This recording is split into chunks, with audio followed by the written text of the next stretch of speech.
У нас прием практически каждый день, несмотря на то, что официально приемные дни обозначены это понедельник, среда, но по факту люди приходят, и мы их принимаем. В 11 часов нам необходимо поехать будет на соболезнование. В час дня у нас комиссия по досрочному освобождению. Все остальное текущий день по факту.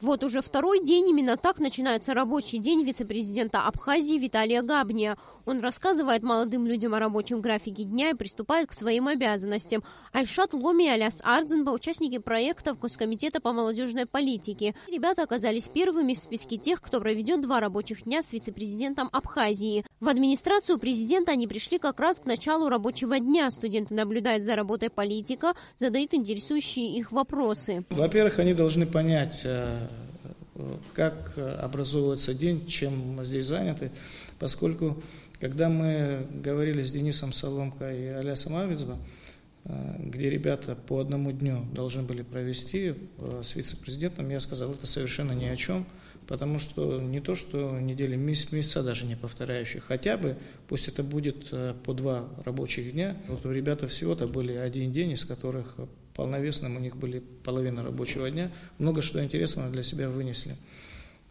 Мне интересно их конечное резюме, вот то, что они ожидали, что для них было открытием. Аляс Ардзенба – студент 4-го курса юридического факультета АГУ. Молодой человек активно принимает участие в общественно-политической жизни страны и в проектах, организованных Государственным комитетом по молодежной политике. Совсем недавно он был участником школы общественно-политического актива АПыза. И благодаря именно этому проекту Аляс сегодня здесь. В обществе, когда мы находимся за пределами коридора власти, мы всегда любим критиковать власть.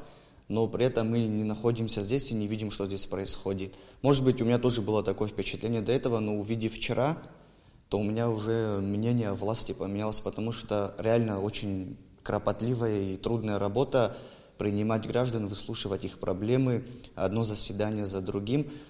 И наблюдается процесс того, что все-таки тяжело, но власти в лице первых руководителей государства, они пытаются из своих же ресурсов внутренних как-то помочь гражданам.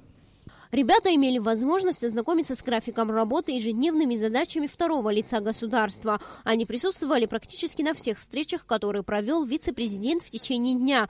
По словам студентов, дни достаточно насыщены различными событиями. И все, что они увидят и услышат за эти дни, это опыт, который, возможно, пригодится в будущем. Сария Смыр, Алексей Гухава, Абхазское телевидение.